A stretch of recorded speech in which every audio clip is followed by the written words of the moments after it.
Just we're live. Hey, everybody. I have today's guest, Justin McCord.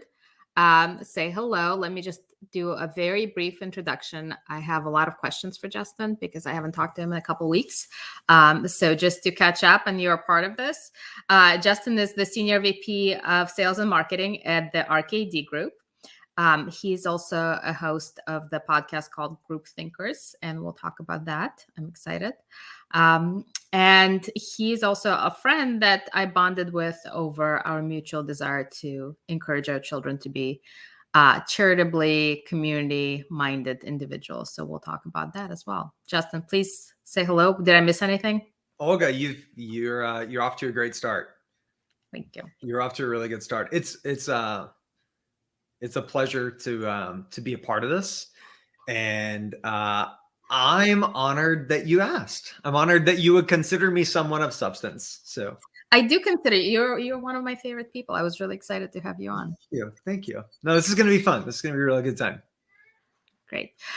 So Justin, let's talk about the podcast first. Okay. It's a really good podcast, and Group Thinkers. Can you talk about the name and how you come up with themes for something like that?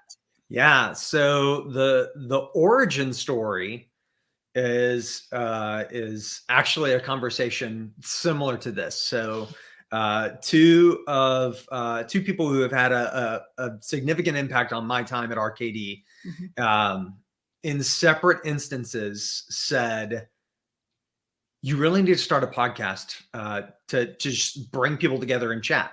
One of those conversations was with Charles LaHose at our VP of Technology. He and I were sitting in a restaurant in New Orleans whenever NTEN, the NTC conference was in New Orleans, 2016, 2017, and said something like that.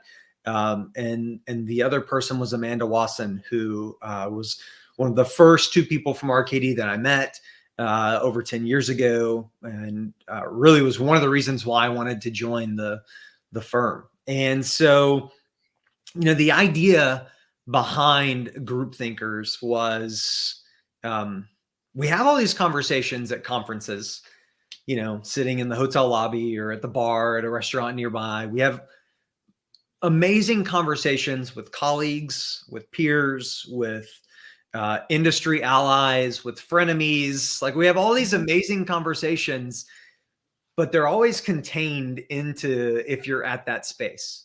And so what if we could take those conversations and bring them to a larger subset of the nonprofit space to just facilitate deeper dialogue, right? And so that was the idea behind it. And so, we launched it a handful of years ago.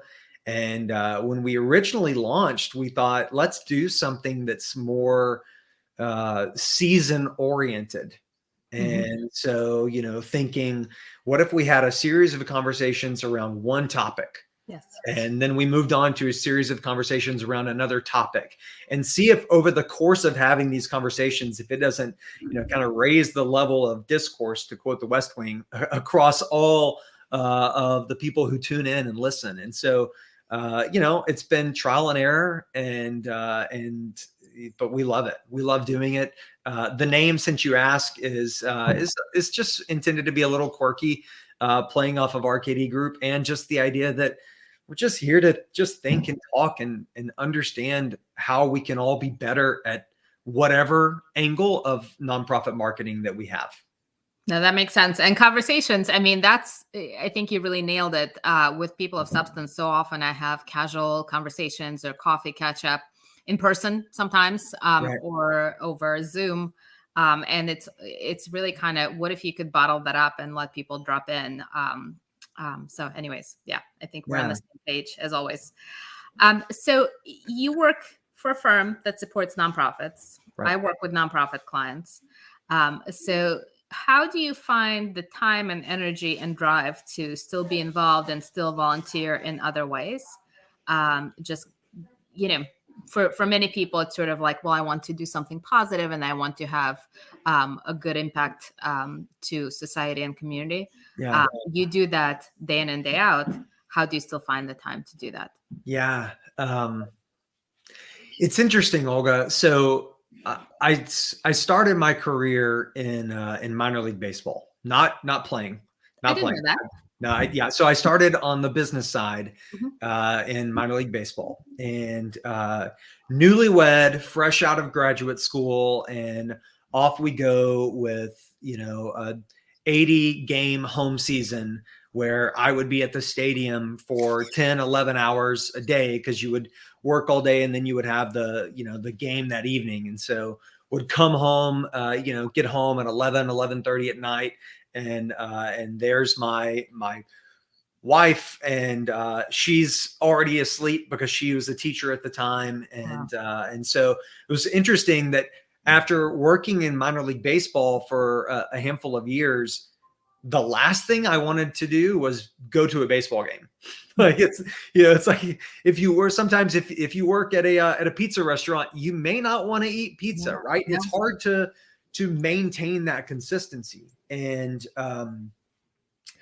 so my career path went from minor league baseball to a media company, then back into professional sports where I worked in professional soccer, and then when I left there, some of the triggering milestones and forces that pushed me into the nonprofit space were all geared around just trying to give more of myself and work through, how selfish I knew I was, right?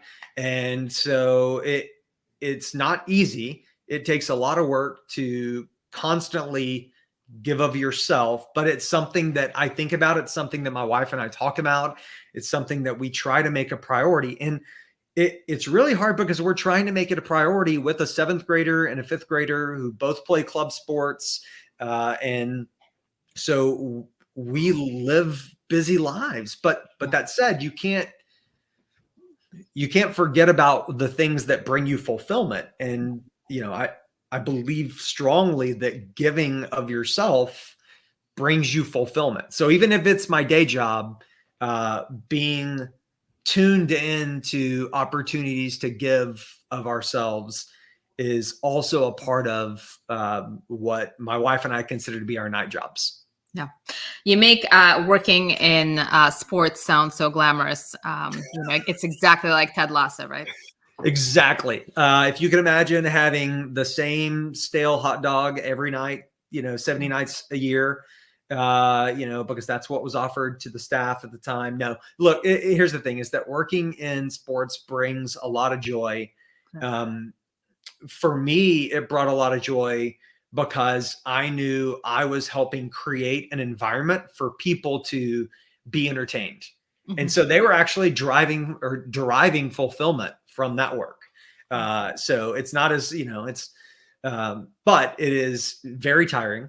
And so, got to the point whenever my oldest, whenever he was about 2, and we had just had Stella, our daughter, that I wanted something where I could be home on the weekends. And so that was one of the things that kind of, shifted me away from that and shifted me into this nonprofit marketing space. That makes sense. So you mentioned your kids, and our kids are roughly the same age, sort of, I think might be bookending each other. And you and I have had many conversations about getting kids involved, and sometimes it's kicking and screaming. Sometimes they don't really see the point of why should I do this when I have something else that's more fun or enjoyable to do? Why should I give my money? So can we talk about this whole notion of getting kids involved? And both of our children are sort of in this. They're not. They're late elementary, middle school, kind of. In my case, one high schooler, freshman high schooler age. How do we get them involved? Yeah, the kicking and screaming part's funny. A little bit. Mm-hmm. It's amazing the hills that they die on. Mm-hmm. Just a quick aside, because it's very recent. My son's backpack was torn, and so I was trying to be a good dad, and I went out and bought him a new backpack. It was a similar backpack. It was ever so slightly bigger. And you would have thought that I bought him one of the camping duffel bags that he had to wear and go, through the Himalayas or something. Like the hill that he died on about not using this new backpack. And it was absurd, but that's the age that he's at. And so, I guess I mentioned that because it's not perfect and it's not easy. And so I don't know, Olga. I think the thing that I constantly try to reflect on is that I want to make the big things and make the small things small things. There are plenty of times that I make the small things into a big thing. Like, no, I just went and bought this new backpack. You're gonna carry this new backpack. Doesn't like I should be better than that, but yesterday I wasn't. You're only human. Right. But when you talk about like focusing on the big things, I really do find great joy in trying to show them the world around them and how they can have an impact on the world around them. And again, sometimes it works, sometimes it doesn't. We a handful of years ago, we went to Philadelphia just after Christmas and spent the week there. And I can't recall the name of it, but there's an amazing little pizza shop just off of Broad Street in Philadelphia that when you buy a slice of pizza, you can also buy a slice of pizza for a homeless person who might come in and want a slice of pizza later.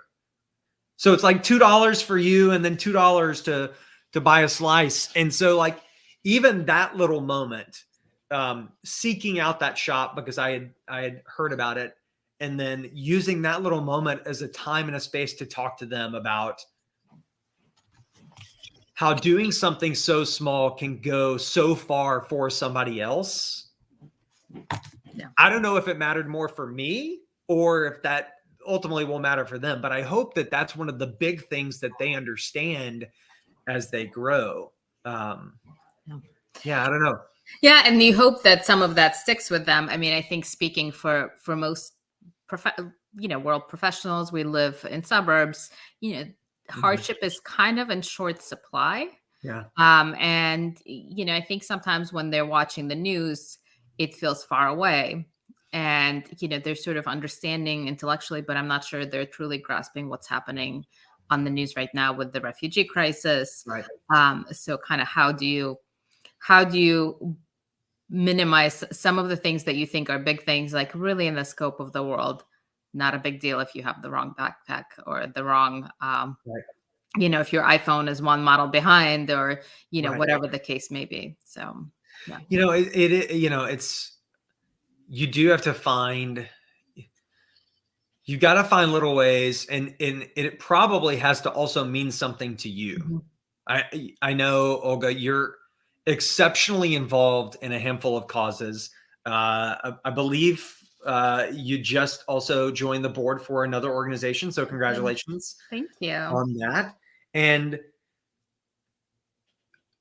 because those little creatures are sponges, I hope and believe that they soak up and see where mom spends her time or where dad spends her time. And, and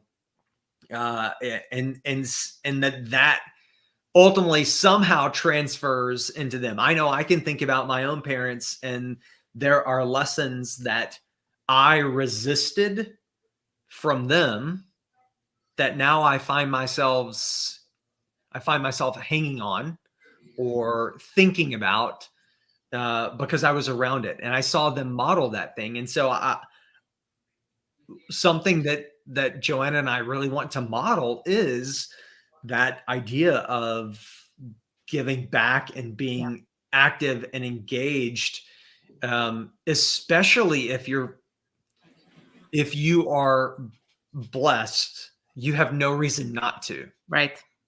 Because you can. Responsibility to. Yep. Because you can. I think that's right.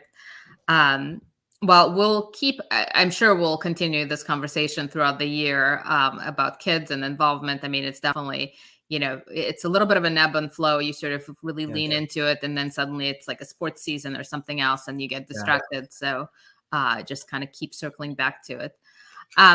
You mentioned early on conversations with frenemies. We'll have that.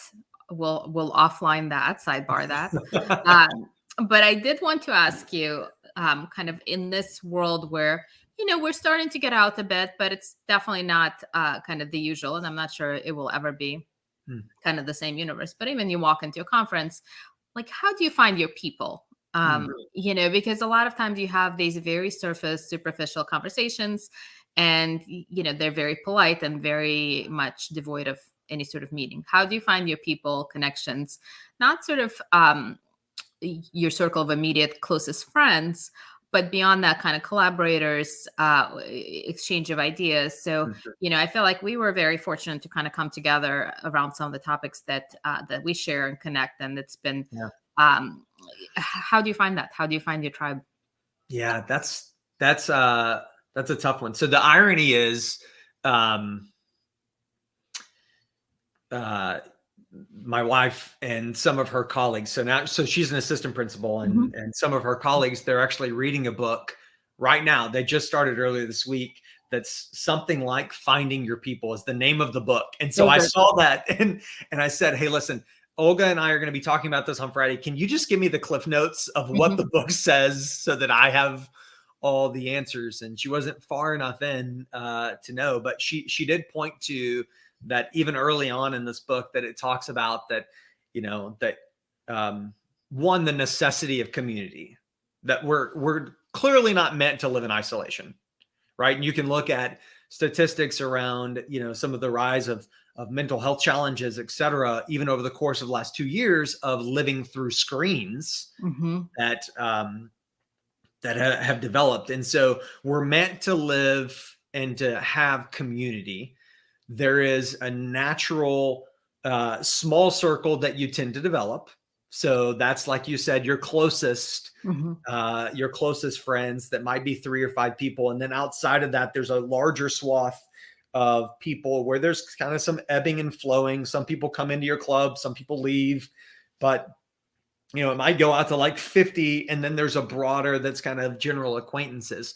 And I'm fascinated at what are the connection points that bring someone in. And you mentioned, like, for instance, at a conference, and so you go to a conference, there's a couple hundred or maybe a couple of thousand people. Maybe you have 1 or 2 colleagues from your organization that are there, but you're trying to find some sort of kinship, right? You're looking to establish some sort of kinship, and it can be really awkward. Very. And it can be something to where the hotel lobby bar can be, can feel almost smarmy at times with the number of people. And maybe there are some people that are already there with their established connections, but then there are others that are there that are looking for those contacts and connections along the way. I think it has to start just like any other relationship, Olga, where it's, you got to get to know somebody and figure out what sort of common ground you might have, or even if you don't have common ground, how that might help fuel your relationship to draw that deeper connection. What do you think? How do you find your tribe? Yeah, well, so I think what you said about smarminess, I mean, I play the long game, right? Like, we joke that it takes me like 5-10 years and then I'm comfortable with you. But I think some of the connections, if you walk in without a sense of purpose, without a sense of what can you do for me? Are you prospective clients? Like, if you kind of remove that element of it, I think suddenly you open yourself up to a whole swath of relationships you may not have otherwise. And I think I'm fortunate to have a pretty large tribe with kind of bubbles of people, my running friends and my professional friends, and they overlap and, Mhm. ebb and flow. But I think it comes down to being the person who follows up and kind of has discipline to stay connected. Mm. Because you meet people who are great and wonderful, and then you maybe lose contact for a bit, and you're like, oh, I forgot how much I like this person. Mm. Um, so I almost feel like sometimes it's less just about the connection point and just more sustaining. It's so interesting. Because the hotel lobby is a picture that we both can easily put out there.